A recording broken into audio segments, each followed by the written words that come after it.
Media and technologies, marketing, markets, creative oddlots, and the business of culture. Full disclosure, I'm Robin Farzad. Inflation be damned. This week, we're giving you double value for your podcasting dollar. That's right, social media star Mattie Conaghan. His celeb impressions are all over Insta on using comedy to build his business. You are your own brand. The more you can have your voice and say, all right, I have an idea. Comedy is honestly better, low budget and low production value to me. Hopefully brands respond. Cameo's been great. That's some good beer money. And you could go and be like, hey, can you do McConaughey roasting this fantasy football group? The beauty of the McConaughey stuff is that he rambles and he's like, blah, blah, blah. And you don't have to rehearse it that many times. The more lost, the better it sounds in a weird way. That's been kind of one step of monetizing it, but I'm still trying to find more. And Gary Belsky, former editor-in-chief of ESPN The Magazine, on everything from the network's leaner years to going off on his own to advising impactful media in 2026, with some crazy New York stories in between. Stick around.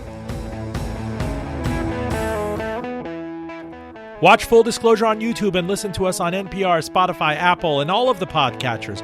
We put them all at one link, fulldradio.com. Again, fulldradio.com. Please subscribe, rate us, tell your girlfriend, mother-in-law, friends, everybody, and catch me on CNN and NPR's Here and Now. Joining me from SoCal, this is going to be a blast, is Mattie Conaghan. He's a former ad writer at Ogilvy and Mather. He had a vision quest. He went off to get his master's in Dublin. For the past decade, he has been a creative marketer by dint of his impersonations, which you see all over Instagram and the socials. He does Matthew McConaughey. He does Gunther, the Norwegian Scandinavian guy who barely wants to work. He's written a children's book, and I brought him here by way of showing you the example of creative hustle with customer acquisition in this social media fragmented day and age. Does that encapsulate it, sir? Robin, you're not even scratching the surface. No, that was so very kind of you to say. I'm really happy to be here. Thanks for having me on. This is great. Let me explain to everybody. You had me at Gunther, which is this guy. I just saw it. I just saw it on social media a few weeks ago. I was like, who is this dude? Your handle is Conaghan or something. I was like, wow, this guy must have really worked around Norway. We're going to take an excerpt of it right here. Yeah. Just give me a second. Okay, fine. Hello, colleagues. I am Gunther. I will be on holiday for last week of July and all of August and month of September. We sojourning from Elsbjord to Fjord by boat and by foot. My partner and I will be, what his word for this, conceiving baby. Very cool, and we'll be hoping for baby girl or baby boy. It is of course illegal for us to work in the dark. And my beautiful partner, Gefrat, will have baby, and I will be on paternity leave for 14 months, and then we'll be ready to go back to work for all of you, and unless I have other baby during paternity. How did that come to you, Mattie?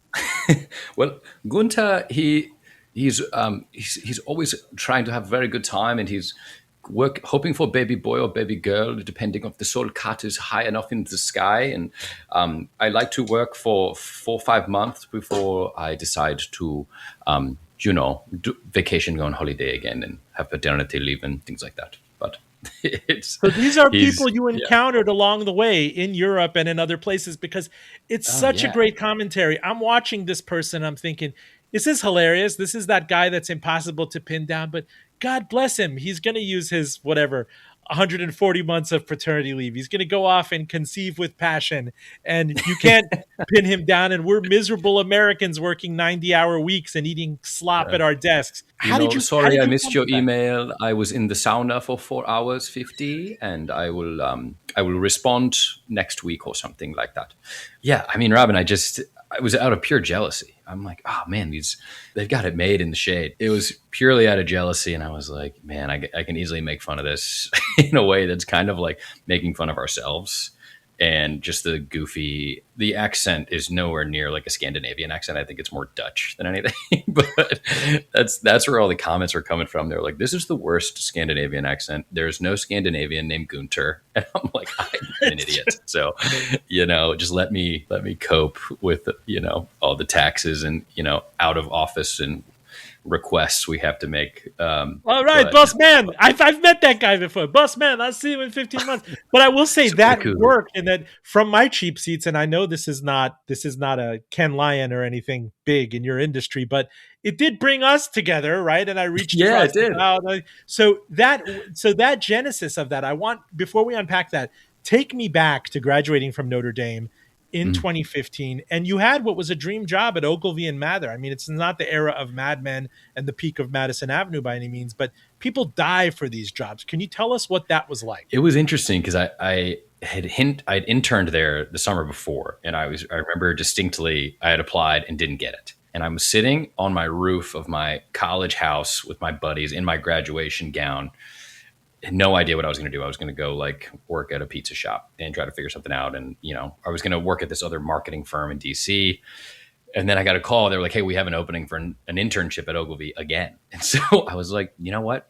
I'll just double down on this. So I think I was the first 2-time intern. And so I interned, lived with my second cousins out in the burbs, had like snuck into this fancy gym that I would go to after work. And like, it was a real scrappy summer. And then I got the job and made some lifelong friends and made some really fun ads and worked primarily on like Modelo and some B2B stuff, but learned a lot. Yeah, it was great. I lucked out for sure.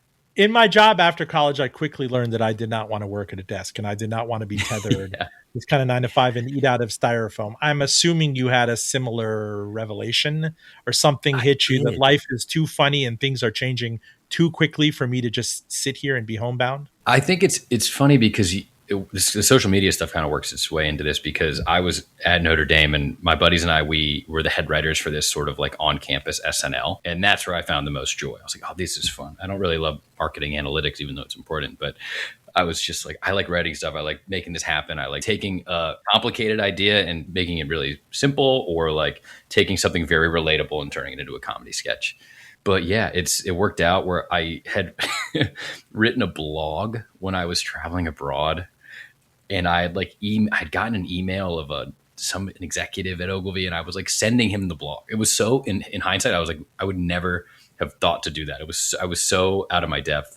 So I kept doing that, and then I would send like sketches over, and it somehow worked. It all worked itself out. But I knew in my heart of hearts that I needed to write funny stuff. And being in an ad agency, you're working on a ton of different brands. You'll work on like CDW and need to write 100 headlines for this print ad that's going to be in Wired magazine. So you're like learning to write a lot of things multiple times. But yeah, it was fun. It was fun to just kind of bounce around from like beer brands to computer brands and other tech stuff. And I loved doing that for sure. By the time you went off to get your master's in Ireland, which gave you great grist for other things, you're 12 years removed from the launch of the first iPhone, which is, I say it a lot, but it's an incredible productivity tool. You have a powerful camcorder, a voice recorder, iMovie, all the different stitching you could do, to say nothing of the social media things, which you could just do on the spot. If you and your buddies are outside of a pub and you think of characters or something, you could just shoot that and post it and send it out to the world. There must have been a conversation or something on a napkin where, like, especially, you didn't bring up the pandemic yet, that you realize, okay, this stuff is moving, especially comedians that we've had on the show.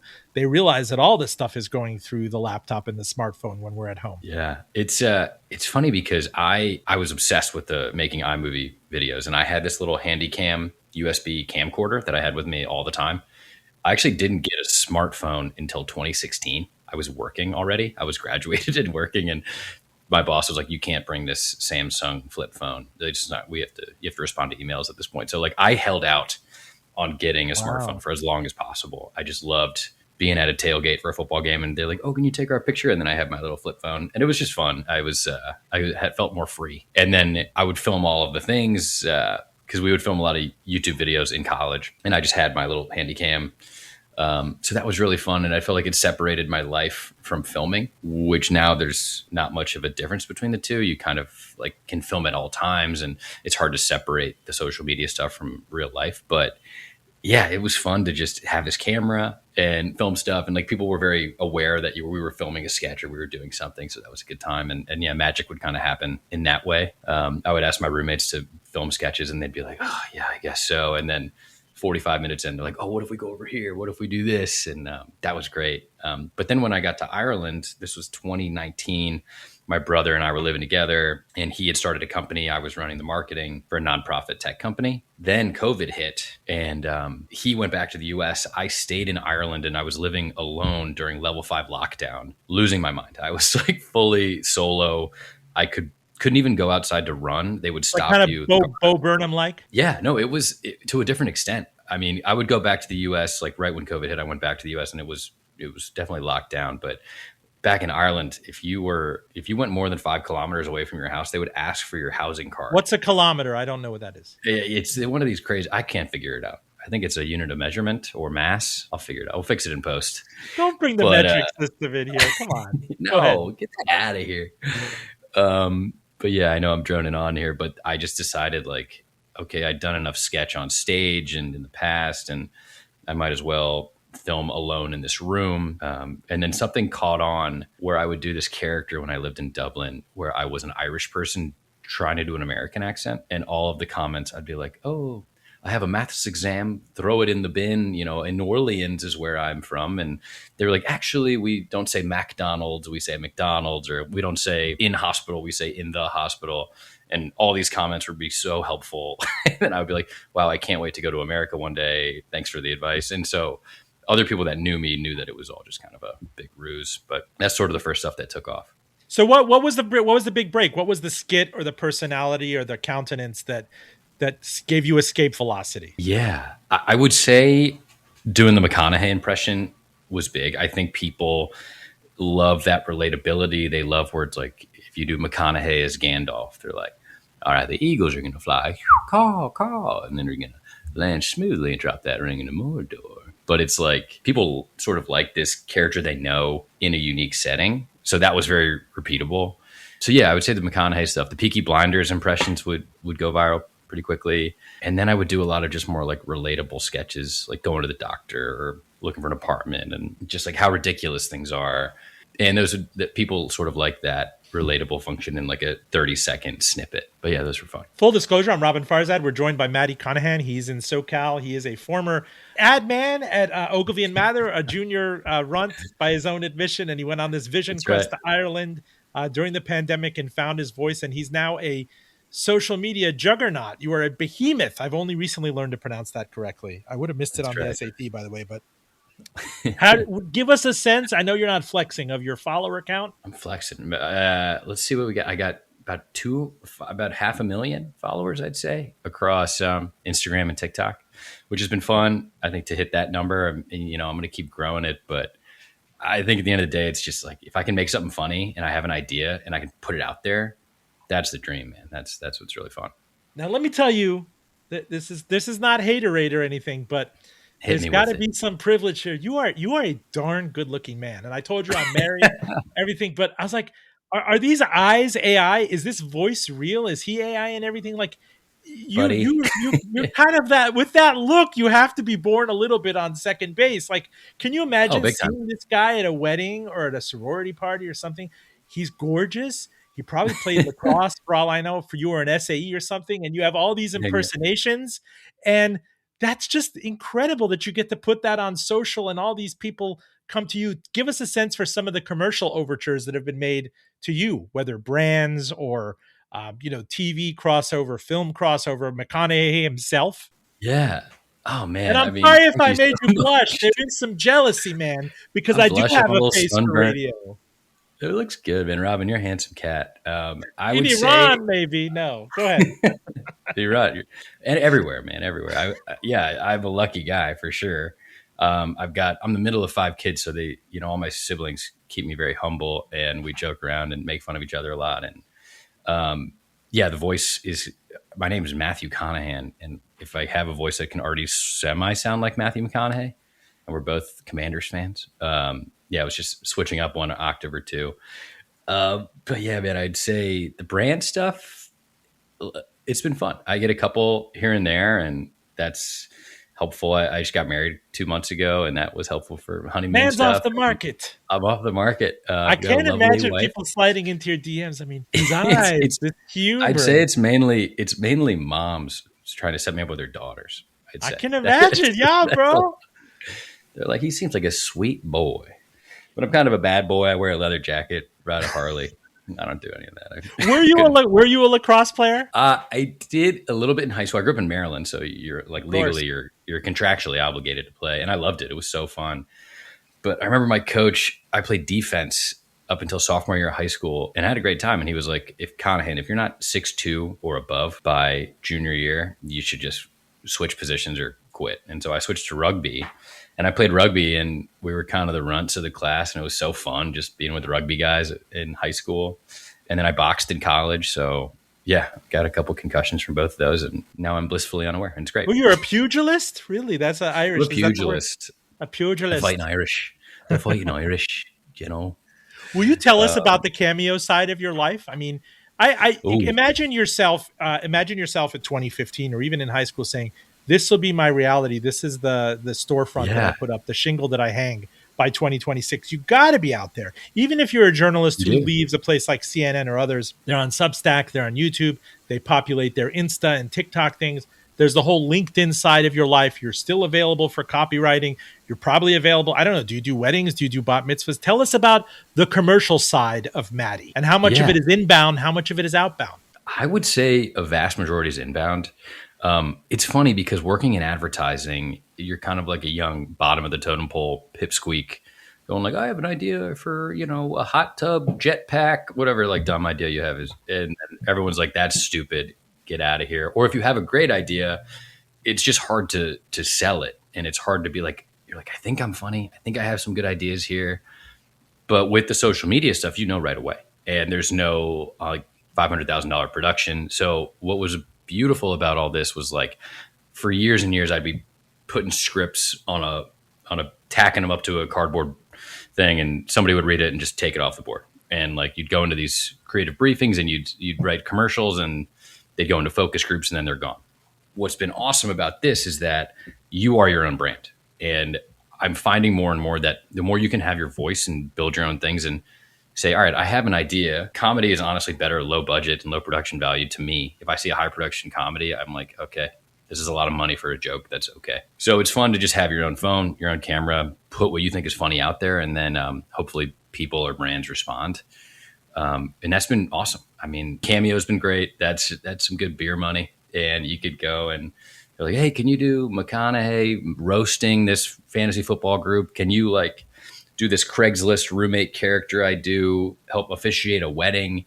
I've done some really random stuff on there, but it's been fun. It's a good thing to just, the beauty of the McConaughey stuff is that he rambles and he's like, blah, blah, blah. And you don't have to rehearse it that many times. The more lost, the better it sounds in a weird way. But yeah, that's been kind of one step of monetizing it, but I'm still trying to find more. So Mattie, tell us about the ad agency model. We've done that. We've had head of the Martin agency, head of Crispin Porter Belsky, the founder back then, all these other people from the Brand Center and other areas.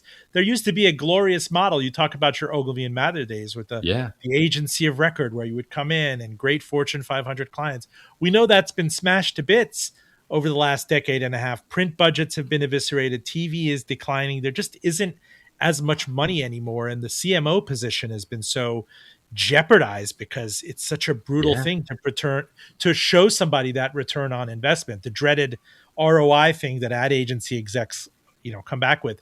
To what extent are the brands and the ad agencies coming back to something that's homemade like you? Like that guy is already built. I don't need to look at his LinkedIn or anything. I see his numbers. I see the hundreds of thousands of people who are opting into his content. That is a currency. Talk to us about that. It's a double-edged sword because I grew up loving the stuff the Martin agency put out, like all those Geico commercials and the Sports Center commercials and all these things. We were like, oh, this is what TikTok and Instagram Reels was before that existed. You're like, oh, I love, seeing celebrities or seeing athletes doing a comedy sketch. Like there are things that you grew up loving. But if you look at the business model and you look at just general attribution of TV, it just doesn't make any sense. And there used to be a time where you'd go shoot a Miller Lite campaign in Alaska for 3 weeks and get lobster dinners every night. And all like the older ad guys would talk about those times. And then the budgets became less and less. And you could kind of see how things were progressing. But yeah, when you think about the amount of people involved in creating one billboard that'll be in Arizona, it's like 20 people and so many, revisions. Whereas if you get one creator to show your brand, you can get millions and millions of views to more targeted audiences. You can see exactly how it affects sales. Like to me, if you are a CMO or if you're trying to get the news out for your brand, it's like, it just makes sense to bring creators on board, especially if you can track, who's seeing this, who's converting from this, and you're paying one I person to ask you write, edit. yeah, but I ask you the Yeah. existential question: what is an impression worth? Like Ooh. I've used the free YouTube like so many other people, and I'm ticked if I'm watching something, a scene from Yeah. Heat, let's say 1995, in super high def, the shootout, Hey-o. and then they bring up the Liberty Mutual with the ostrich or whatever it is, or that Yeah. Liberty. What I don't know what it is. I mean, I hate that brand for doing that, but I understand it's part of the social contract that I'm getting this for free, and Google, YouTube, Alphabet needs to make money, and they need to have that role. And if I don't want to be such a cheapskate, I could spend $70 a month for a premium tier. So I always ask people who are ad agency produced or ad agency adjacent, how do you even quantify the efficacy of an impression? The problem has always been we spend this much as a company, but we don't know which portion of it is getting across. I think like Liberty now, you see that, and I always think there's a funny bit about, how they came up with the tagline, and it's just like two guys in a room. We're like, how about we say this 3 times? How about we say it like Liberty, Liberty, Liberty, Liberty? And they try to like keep adding liberties on until somebody's like, that's the perfect amount. But I mean, it does stick in your head. So if you're thinking about getting insurance, you're like, I think I'll go Geico or State Farm or Liberty. But like, you kind of Google what's on top of mind. So those impressions do have some subliminal help. It could work out in a way. But I don't know. If I were IKEA, which doesn't advertise much, I'd bring you in, Gunther. I'd give you a different name, maybe Ivan or something, and then have you pronounce all those ridiculously unpronounceable things at an IKEA or Liganberry. That is how I'd lean into it, and it costs far less than an agency of record. And you have buy-in as Gunther, and then they could poke fun at themselves, And right here, we're having the special Glusengrafsens and the Felix Grugens, and you put these on your face, and you can wear them all of the time in the sun, in the soul cut, or in the winter in the snow cut. The soul cut and the snow cut. My friends, I can't work. It's too sunny. It's too all that social commentary there. I cannot be bothered to work in the sun or in the night, so we'll see you at the midsummer. But close this out, Mattie, in the few minutes we have left. I would be scared. I told you to listen to the interview we did with Jimmy O Yang, which was like to have the courage of your own convictions and to be doing. Initially, he was doing stand-up comedy night in Pacoima. Somebody would pay him in fish and chips and everything.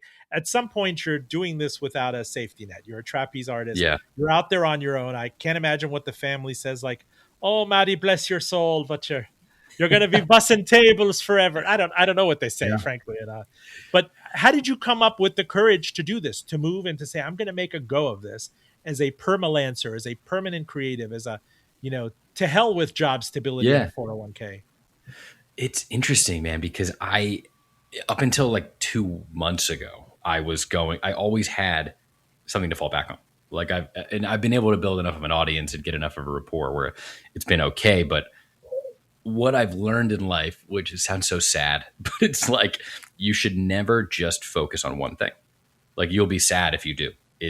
You have to sort of differentiate what you do and sort of earn the right to be silly in a way. Like you kind of have to do these boring things to make the silliness and the outward you really feel like positive. I think if I was doing just content creation, that was the one thing I was doing, there'd be a lot of pressure. And like if I did a silly Scandinavian character and that was like the pure crux of my livelihood, I would have deleted it. I think it's just, you find this way where it's balanced, whether it's like at home, whether it's with other gigs, whether it's, writing boring stuff and then fun stuff. What I've found is that I enjoy doing creative projects most when it's like an outlet. And I feel like the viewer can see that. And I think that's why people care about stuff. I think people can see when you're having fun and when you're not. And just how I can just keep making fun stuff where it's not the end all be all, but it's just, something that can, keep me excited. Show us the children's book you wrote. Tell us about it. This is called Rollin' the Traveling Tumbleweed. It was illustrated by a buddy I met at Ogilvy, Matt Maniscalco, who far too talented to work with a schmuck like me, but he's got some really great, just the illustration style is great. It's meant for all ages. That was sort of a fun thing. And I'd be working at other jobs and say, oh, I have this children's book, and then they'd all buy it. So like it is a fun sort of thing where I think people cheer you on, even if it's outside of the 9 to 5. If you're doing all this, like I wrote a country music song called Jet Ski that Sing a went little, kind of by all viral in means. Australia. Pardon? Can you sing a little, or do you want us to excerpt? I am not the. I mean, I wrote the chorus a while ago and I sent it to this singer named Clayton Hackle, and the chorus is like, "'Cause I'm riding on a jet ski, never gonna catch me, girl. I've been wave running through your mind," and like, it is so silly. It is very much like catchy country hook. He took it, produced it, and it went viral in Australia. Got like 500,000 streams. How is that not on your LinkedIn, or how's that not on your bio? You said I don't apply know, to man. Harvard. Why don't you say viral in Australia? Just Harvard applicant. Yeah, it's funny because I like never know how to balance the LinkedIn world and the content creation world. Like it's becoming this point where the Venn diagram merges, but sometimes you're embarrassed by it. Sometimes you're like, this is a proof point that I can help your brand succeed. But yeah, I forgot what your question was, but I forgot too, because I got jet ski stuck in my head. No, this is great. You're such a creative misfit. You're a bit of everything. Where is this all headed? Right? There's no monoculture. We used to get around and talk about, we still do, maybe White Lotus and some other things where everybody seems to have noticed it, but it's a, time delayed binge culture and the like. You saw, I pointed you to Annie Serdich. She was very popular for her VHS series and doing that, where you just capture the zeitgeist for all of 72 hours, and then it spins out of control. And then maybe they'll highlight you on Good Morning America. In the best case scenario, where is this headed over the next 5 or 10 years?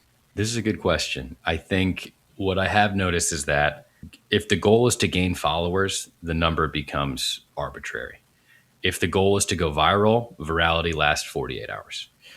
The goal for me is to have a portfolio of funny stuff, of things I'm proud of, things that I think are funny and like I could show to my parents and I'm not embarrassed by it. And then that can turn into more opportunities because I have screenplays for shows like pilots, movies, short stories that are like Veep style, like trying to shop around some stuff. And, me, Mattie Conaghan, isn't going to get a foot in the door because I've never really sold anything big. But me as a content creator, you have a little bit more clout. You can kind of sell something with conviction and know that your audience might like this.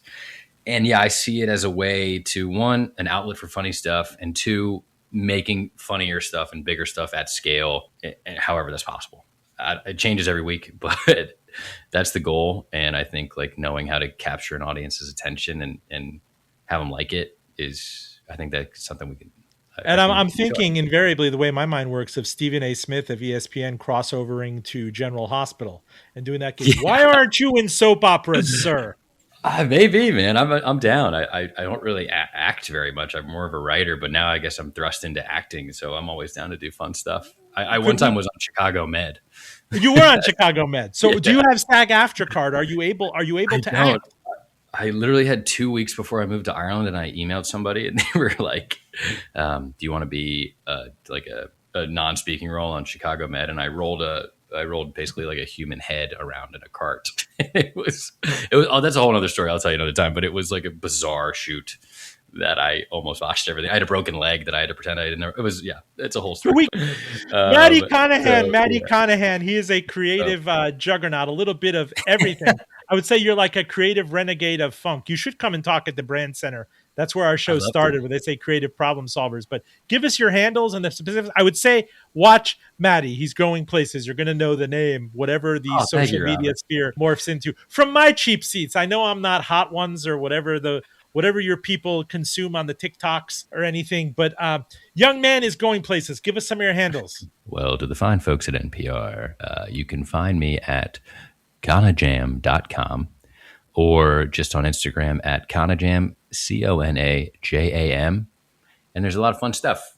And shoot me a DM whenever. Honestly, like I just love talking to people and joking around. So yeah, thanks for having me on, man. This was great. I will tell you and my son are major Commanders fans, and his claim to fame is we took him to a game, and one of the news anchors here in Richmond is their sideline person, Janine Samuels, and brought him up to the Jumbotron at halftime, and he got to do that.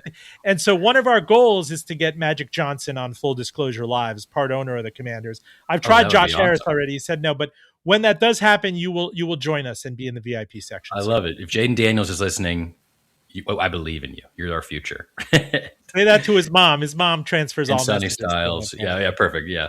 Pass that along, Jaden's mom. Thank you, Mattie. Come back on anytime. I will. Thanks for having me on.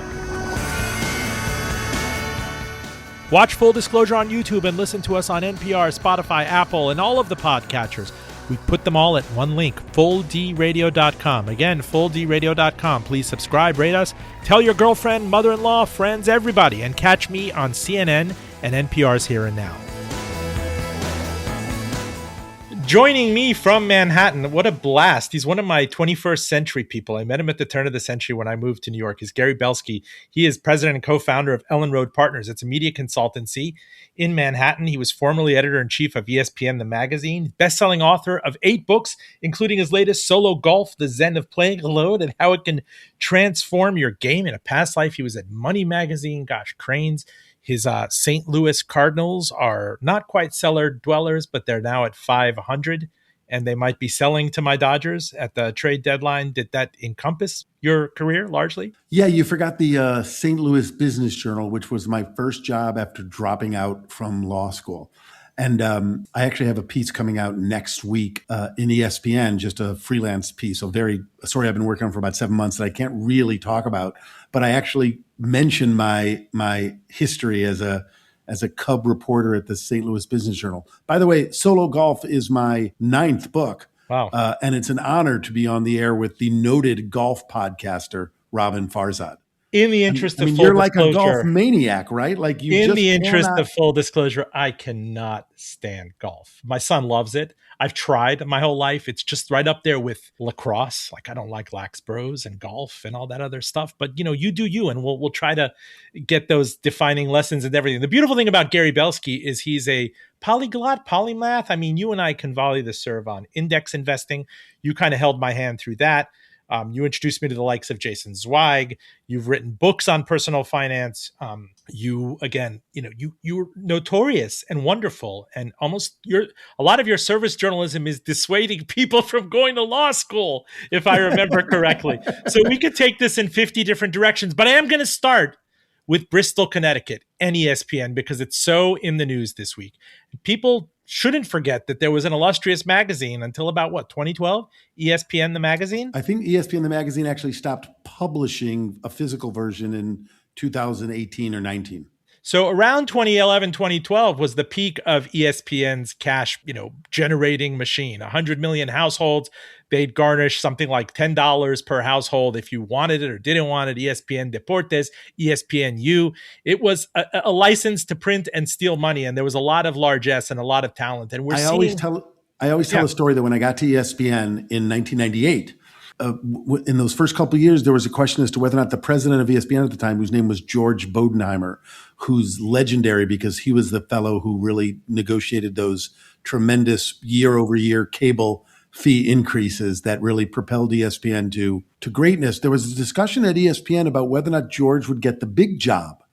And I remember saying, what's the big job? And they were like, head of ABC. Oh, and wow. so I'm a financial reporter. So I just went and looked at the very publicly available documents. And I remember coming back to some meeting and telling somebody, saying, you mean the big job in which sometimes they made $300 or $400 million a year and sometimes they made $600 million a year pre-tax, where ESPN at that point was generating something like $1 billion in pre-tax earnings. Suffice it to say, it was the profit engine for Disney, which owns ESPN. And I mean, this has been a masterstroke. And this week you're starting to see in the headlines, I mean, this has been on, and it's been visited annually. A lot of your colleagues, Carl Ravitch was one with Baseball Tonight and the baseball stuff that I used to follow. There was Linda Cohn recently. You don't know if these people took a buyout or were nudged out.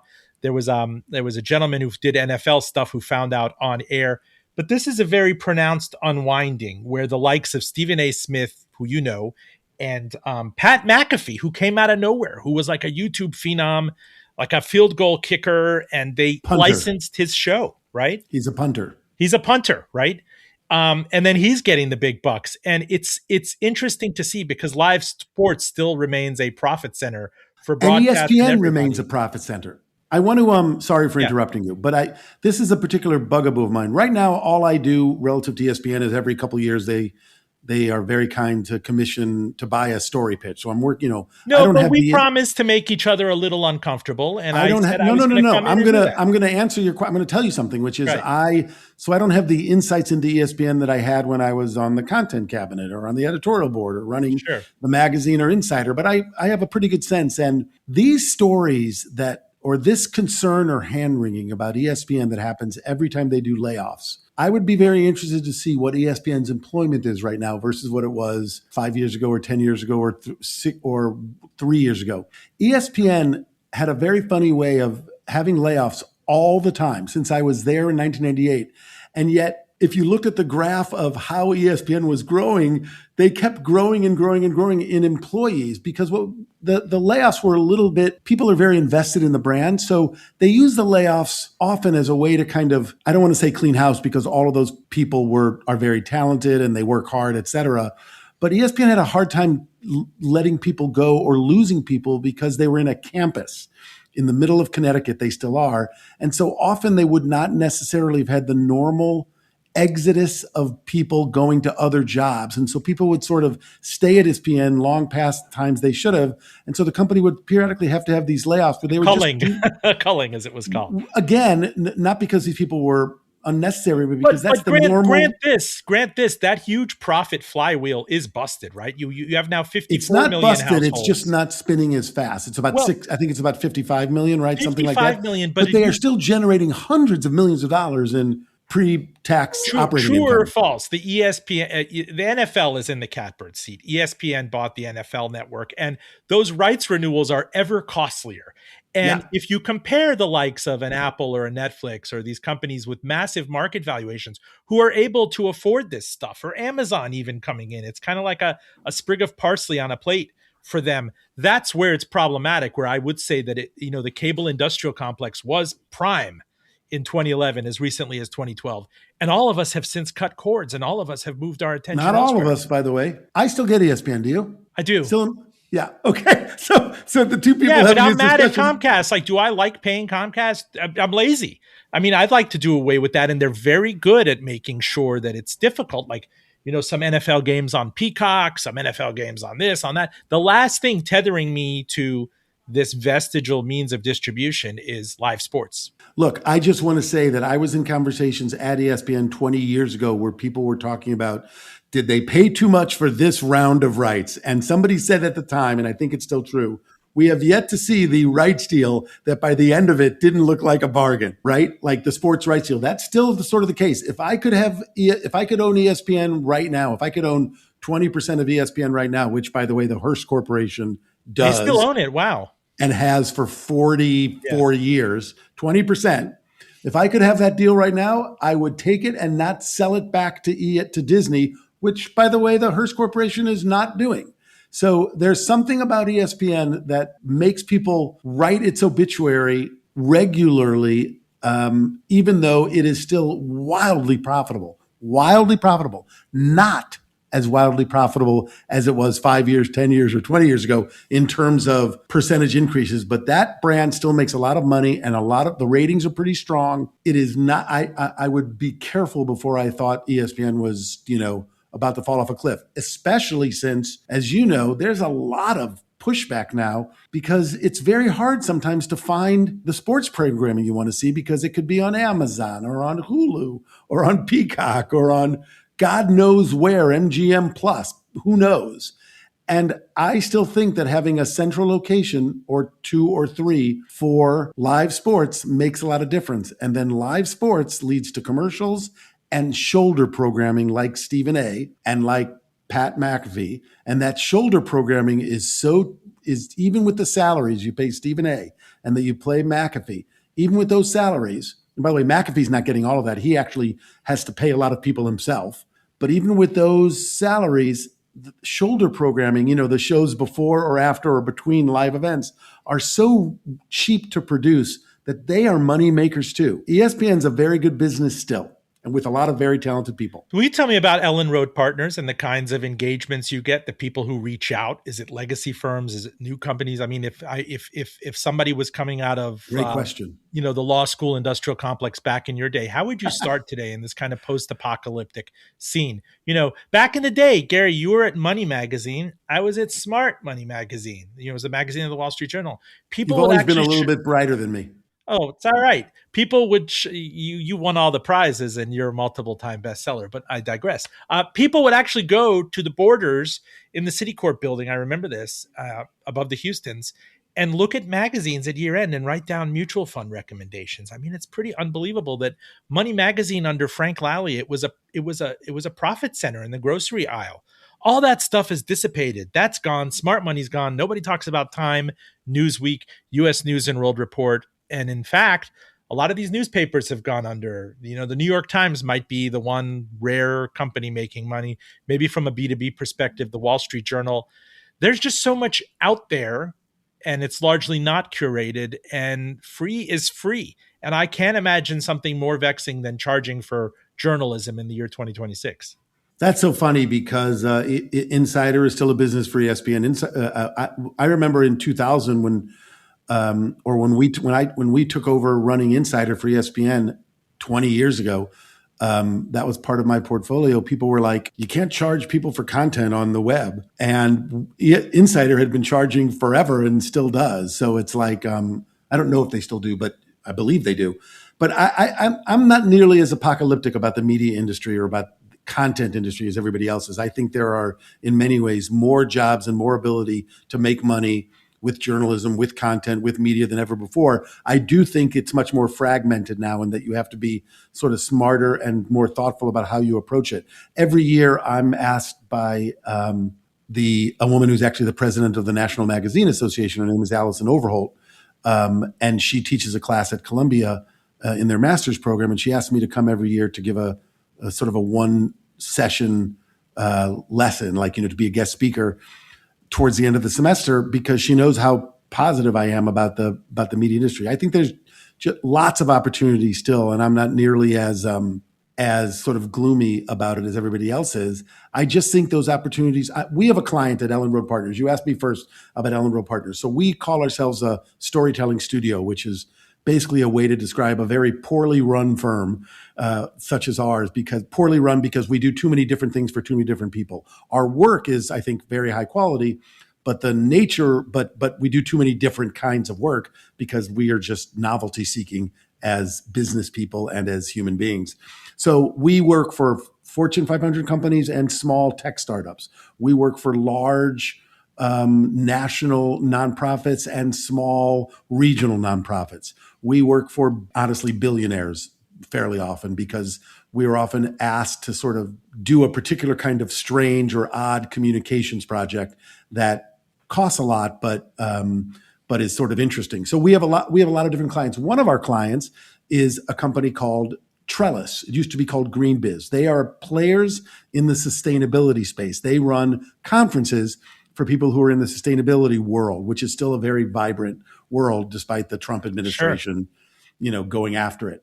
And at Trellis, they created several years ago a really good content operation. They hire really good journalists who produce stories every day in the. Wait, is this Mark Gunter? I work with the people sort of in the content shop themselves, and they viewed content and journalism as a way to get more people familiar with the sustainability space and with their conferences, right? It was an interesting way to get eyeballs so that people would be aware and then come to their conferences. But the journalism is first rate. The writers there are really good people, the reporters. And we work with them to sort of help them with their content operation. My point is, those jobs didn't exist before. And it doesn't mean that they're necessarily going to make up, in an analog way for every job lost at a local newspaper, which is a very big issue, or for the demise of the Time Incorporated, which you were speaking about when we were talking about such great magazines as Money Magazine or Time Magazine. People like, yeah, Gary. I mean, I went to Manhattan at the turn. But there are jobs, century. Is my point. Yeah, I looked at those. It's not like they would advertise jobs, but you remember those magazines were thick. There was a Thud Factor to Money and Fortune and all those guys, and there was even a drink cart way back when, at least for the clothes at People Magazine. And there was a place downstairs that became Ted's Montana. It was actually a flush time. I mean, Business Week, my alma mater, actually got called out in the McGraw-Hill earnings for, holy crap, we can't produce magazines quickly enough. That was such a good time to be at Business Week. Yeah, can I tell you a story about solo golf, actually? The book that just came out. We're going to transition into that. It plays into what you just said. Let me reintroduce you. We're joined by Gary Belsky, my on and off problematic mentor and soothsayer and advisor for the better part of 26 years. Visiting with him was often like a rolfing or getting beaten by, in a Turkish bathhouse or something like that. Why did I come here? Why did I get advice? But I would leave chastened. I take a crosstown bus back, and I feel like, man, that felt wrong, but it felt right, because he'd give you great advice, like learn to self-soothe, or diversify the indexes. Don't be so fixated on the fact that large caps haven't done anything, or Farzad, shut the hell up. How's your girlfriend doing? I mean, all these things, vice versa. And I was like, why am I even doing this? Why don't I open my Persian food truck? But he's back in my life again in 2026. And we want to get into this segue from the latest, the 9th book. It's called Solo Golf, The Zen of Playing Alone and How It Can Transform Your Game. Let's wedge it into this conversation, sir. Well, it's not a wedge. It actually fits naturally, because you were talking about the changes in the media industry. The origins of this book are the following. When I was at Money Magazine, I was, for a brief time, one of the people who was doing a really popular feature that they would do called One Family's Finances, where you would go to a family in Pittsburgh or Lubbock or Miami, and they would have a specific problem, and they would open up their finances to you, and you would tell their story. It might be about retirement or saving for kids' colleges or having a sick kid and needing to pay for that. Whatever it was, you'd bring in the best personal financial planners in the country, and you'd solve their problem and then write a story about it. So I was going out to do one of these in Seattle, and I was going to go for like 3 days, and I ran into one of my bosses, a name everybody will know. His name was Tyler Matheson. He's still around. He was a CNBC. He of the five head. He became a legendary CNBC anchor guy, at CNBC. Yes. And he stopped me in the kitchen and said, "What are you up to this week?" And I was like, "Oh, I'm going to Seattle to do this." And he goes, "How long are you going for?" And I said, 3 days. And he said, "You know what? You should go he goes, "Are you a golfer?" And I said, "Yeah." He goes, "Build in an extra day and take a day to go golfing. It'll help you do the story better." And I did. But first of all, I just want to say, that was a different time in media. We didn't have drinks carts at Money Magazine in the Time and Life building, but I had a senior editor who thought that my story would be better if I could take a break in the middle of my reporting and go golfing for a day and build in an extra day of travel. That doesn't really happen that much in media. By the way, the story worked out really well. He was kind of right, because as it turns out, I went to this golf course. It was new and it was a little drizzly. And when I got there was nobody else to play with. And so the guy goes, "You know what? You can wait until some other people come to play, because golf is a social game." He goes, "Or you can go out and play by yourself if you want." And I was like, "Play by myself? That's so weird." But I didn't want to wait. And so I went out and played. And within 2 holes, I had discovered an entirely new understanding of the game of golf. And more importantly, an entirely new understanding of myself, because playing golf alone is a little bit like meditation or finding flow. It's a way, by the way, I would encourage you, if you really want to see whether or not you could find your way into golf because your kid is such a, loves it, play around by yourself. Go to a course and play just a few holes by yourself and see whether or not that doesn't connect you with the game differently. There's something very soothing, something very spiritual, something very self-growing about the solo game. And I have to tell you, it's my 9th book. I've gotten more random letters and emails from readers who picked up the book telling me how much they liked it or connected it to it or thought that I was writing it for them than I had from all the other books I've done, all the 8 other books combined. And as you said, I've had a couple of bestsellers, and there's something about playing golf alone that the people who do it are fanatical about it. They really love it. Yeah, I'm fanatical for my part, popping an edible and listening to classic Yes in my car. But I digress. Yes. Sir, you are a jack. You are a jack of so many trades. You know what's been influential? Actually, you don't even realize this, because you probably said it to me parenthetically when we met 26 years ago. It was at a dinner party on Amsterdam and 79th. I'll never forget, by Planet Sushi and the Lucerne. But I never forget these things. You were talking to me about investing because I did write for smartmoney.com and Smart Money Magazine back then. And I had no idea. I mean, we were at the very top, the internet catastrophe. Obviously, nobody saw 9/11 and the dot-com bubble and subprime and whatnot. But you always would say to me when I'd see you at events again, like, what do you care if you're diversified, if you're in a basket of indexes? Don't you read Jason Zweig's book? Don't you read my former colleague's stuff? Don't you know that indexing is the only way to go? And now we're at this point where in the 17 years since the market bottomed in March of 2009, the S&P 500 has returned 17% a year compounded. And you have so many people out there who are just like the ones who were able to stay the course. They're accidental millionaires. Their 401ks are flush. We have the equity culture, the cult of stocks actually very quietly back in the United States. And I've always wanted to ask you, like, did you ever see that happening, this capital spending cycle or the meme stock phase, or clearly what happened during the pandemic? Anybody who tells you they saw anything in the future happening is almost assuredly lying. So no, but I did believe and understand that the advice I was giving you and lots of other people was the right advice, simply because you can't tell the future, and all you can do is put yourself in the best position to deal with the vagaries of a global leading economy, which is essentially what you're doing when you're investing in index funds, not only American index funds, as we've talked about, but also European ones. And there's a way to kind of be an active investor in passive investing. But what the problem is that nobody really understands what they're doing when they're buying. Well, not nobody, but too many people don't understand what they're doing when they're investing. They think stocks, not socks, and they should be thinking stocks. Meaning, almost for most people, for most of your life, all you're doing is buying stocks. You're a buyer. With anything else in the world, you would not be like bummed out if the price was falling. You would be like, oh, I can buy more stocks right now because they're cheaper. I remember Abby Joseph Cohen at Goldman Sachs. She's still there. She would say, if you see Macy's has a one-day sale and a sweater is 20% you get excited off, you get excited. You wouldn't be livid about it. There's a reason why people go to TJ Maxx and look for things that are slightly uneven, and you get a great discount at doing it. And Mr. Market, as Jason Zweig and others have discussed.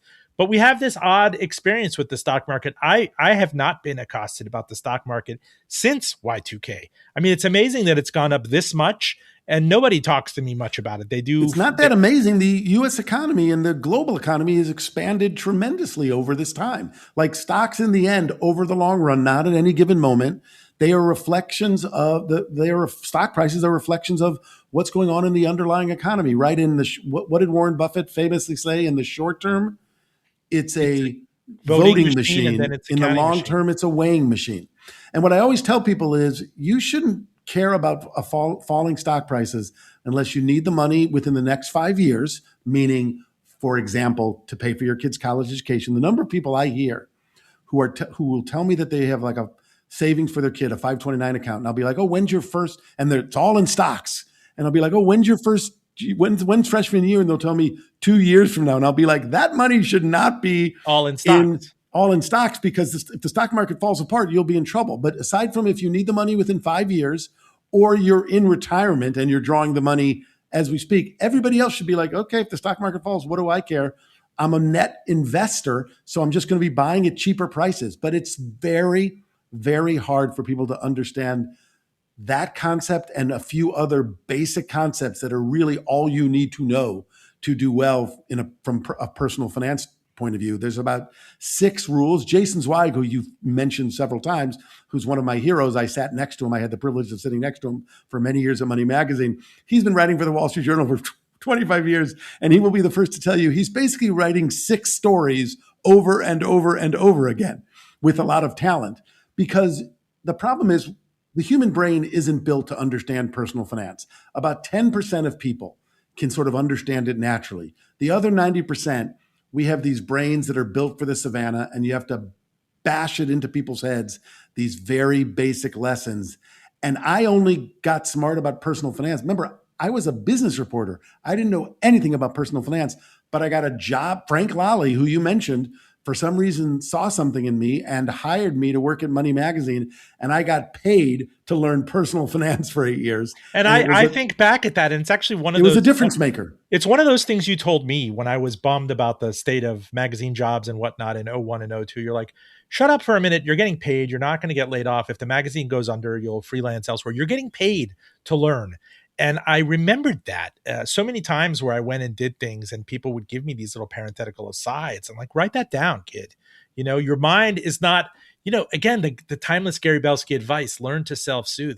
I wish in hindsight, my 20-something brain was able to take the full Dow Jones match and to put it away and everything. But I wanted gratification. I wanted to date. I wanted to eat out. I wanted a bigger share of my apartment in Hell's Kitchen.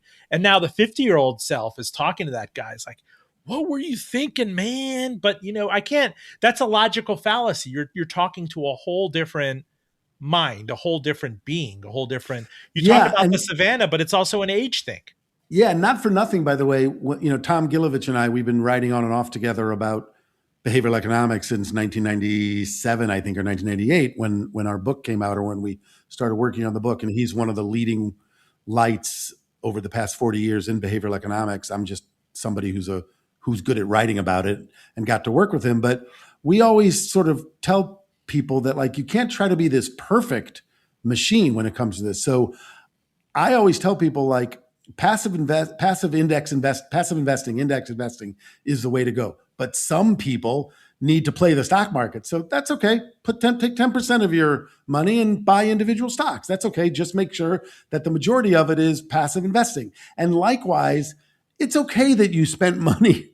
It's okay that you spent money on some nice dinners with your lovely future bride and other things that you wasted your potential maxing out on your 401k with. As long as you did something, it's better than nothing. Perfect is the enemy of the good. You're doing okay, and you're doing okay in your career because you did self-soothe and you did do basically the right things. And that's all one needs to do, is basically most of the right things. And most things will work out unless you have bad luck. And bad luck is hard to sort of plan for. You just have to. I wish I could self-soothe. There are times where I kind of masochistically, I want an appointment with Gary Belsky, and where you tell me to shut the heck up or whatever it is. And I go back and I was like, again, it felt like a role thing. It felt like, it could be worse. There's a Dayenu element to it, you know? Yeah. Full disclosure on Robin Farzad. We're joined by Gary Belsky. He's president of Ellen Road Partners. He was formerly editor-in-chief of ESPN, the magazine, and he has now his 9th book out. It's called Solo Golf, The Zen of Playing Alone and How It Can Transform Your Game. This is free skate. You remember generationally. I bet you're a great roller skater back in your St. Louis childhood. You turn it around. Talk about whatever you want while we have you. This is the beautiful thing about having polyglots and jacks of so many trades, is I could take this in a finance direction, sports, media. We could talk about sustainability. I mean, you're fascinated by battery storage and hot sand storage, which, how did you know I was interested in that? I did not know that. You asked me for things I was interested in, and I've just been very interested in the whole renewable energy space, mostly because I read a quote today from somebody that if there's money to be made from solving a problem, the problem will be solved. And it's now basically, we're very close to the point where it's going to be cheaper to save the earth than it will be to let the earth, fall into disrepair because of climate change. And despite everything you're reading in the headlines, the progress being made in the renewable energy space and in climate change is just extraordinary. I've always been interested in it, but the benefit of being. But we've done full episodes on solar. The bottleneck is you need base load power and sufficient battery technology to do this. We'll solve that. But you also, to your point, is, there's a lot of beef right now about the data centers. If that was a problem to solve, you saw hundreds of billions, if not trillions of dollars went into that to provision that build out. There must be a tipping point when people realize, okay, battery technology is the missing piece. Capital markets have at it. But we haven't been there yet. We haven't gotten there yet, but I think we will get there. And I also think we'll solve some of the data center issues. Like, part of me, this is what I don't understand, and I'm gonna sound as stupid as I've sounded on this show, which is that, like, so much of the requirements for data center power and water is about cooling. I don't understand quite yet why more of the data centers that they want to build aren't in North Dakota or aren't in the Yukon territories. And obviously it just couldn't be like you build the factories there or the data centers there and you open the windows. You'd still have to build technology to take advantage of the cold weather. But there's going to be those kinds of solutions where I think we're going to be using geothermal solutions more for the power needs of the data centers. It's just these things get solved, and renewable energy is getting solved in the face of a lot of headwinds from some of the larger economies. In the US, headwinds because of hostility from the White House. In China, because they still have this gigantic growth engine that they're trying to feed. We're keeping Chinese EVs out. Really, even China is getting ahead of that game. Exactly. Right. There was an investor recently at a conference call. She said one of her clients visited China, and you wouldn't believe how the air in Shanghai and Guangdong and other areas is clearing up very quickly because people are rapidly espousing these newfangled kind of smartphone type cars where even Ubers, like you think twice about buying your own internal combustion vehicle because you could take a Waymo, you could take a smart car. EV is so cheap. And you saw that thing in the Wall Street Journal where there are people going across the border to Tijuana to drive the Chinese vehicles because they're banned. It seems like we're in denial about that, or the way we got rid of the EV credit. But again, there's this like, I think we're in denial about a lot of things these days. But there's that question, like the kid goes to the owl, how many licks does it take to get to the Tootsie Roll center of a Tootsie Pop? It's a question I've been asking for decades now. What is the tipping point? Like when everybody used to say to me as a Cub magazine reporter, 2G phones, that's BS, and then 4G becomes the standard, and then 5G, and then there's ubiquitous Wi-Fi. When is it going to be the tipping point for pure clean, to your point, where it's clearly more logical to go all in on sustainable and renewable than it is to double down on fossil fuels? I don't know. I think if I knew that, I would be on the show and we'd be talking about my book about clean energy. I don't mean that sarcastically. I don't think we ever know the tipping point, right? Like I think a lot about my favorite tipping point story is often the seatbelts, right? And it turns out that what the tipping point in getting people to use their seatbelt was having kids ask their parents, making parents be worried about kids, then buckling in their kids, and then the kids going, why aren't you buckling in? And that's what convinced adults to start. I'm old enough to remember where I didn't buckle in. I kind of thought like, I don't need to buckle in. Like it was weirdly like you sort of thought like you were being brave or more something. And then as soon as I started having nephews and nieces and they'd be in the car with me and I'd make them have to buckle up and they would be like, why aren't you buckling up? Like that, it was over. That was the tipping point. But I think tipping points show up in all different ways, in all different, issues. And so I don't know what it'll be, but we inevitably will hit it, I believe.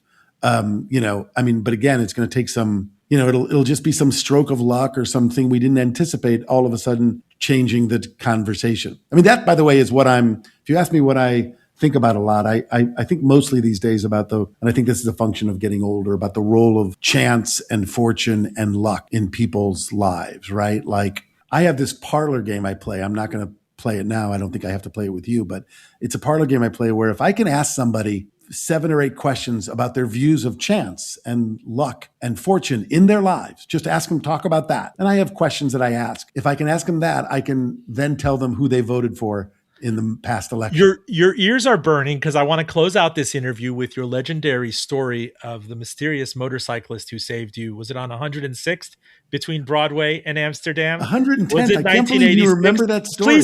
Please give it to me verbatim because I've shared it in so many different ways. It's like Charlie Murphy's True Hollywood Stories. But please go ahead. Where were you? When was it? I was at my girlfriend at the time. Her name was Javi Khan, and I was at her apartment, and I think we had a fight or something. She was great, but I think we had a fight. And I was leaving. This is 110th between Broadway and Amsterdam, near Columbia. What year, roughly? I can tell you exactly, 1988.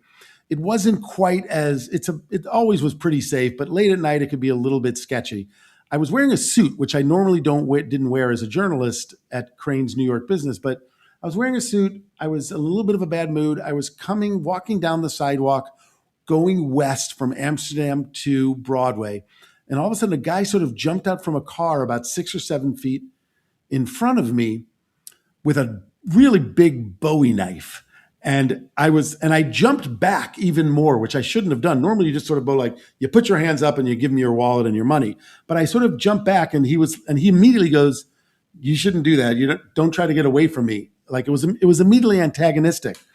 And I remember thinking, like, what am I going to do? Like, I couldn't turn. I was pretty. I'm in pretty good shape now. I was really in very good shape then. I thought I could beat him in a foot race, maybe going back towards Amsterdam. But Amsterdam at like 12:30 at night, I didn't know where I was running. There weren't going to be very many stores open.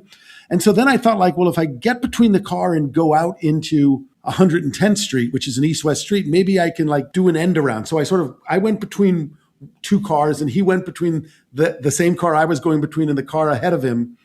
And we're standing in the middle of 110th Street, and I'm thinking, can I get him to commit? Just like step in one step, because then I can run around the edge, basically like a football move.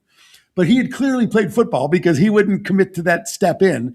And so I'm thinking, like, I don't know what I'm going to do. I think I'm going to have to turn around and run and take my chances. And at that, I had noticed like 2 or 3 seconds before a motorcycle come past going the opposite direction. And as I was about to turn to start running, I realized the motorcycle had stopped. And the guy goes, get on.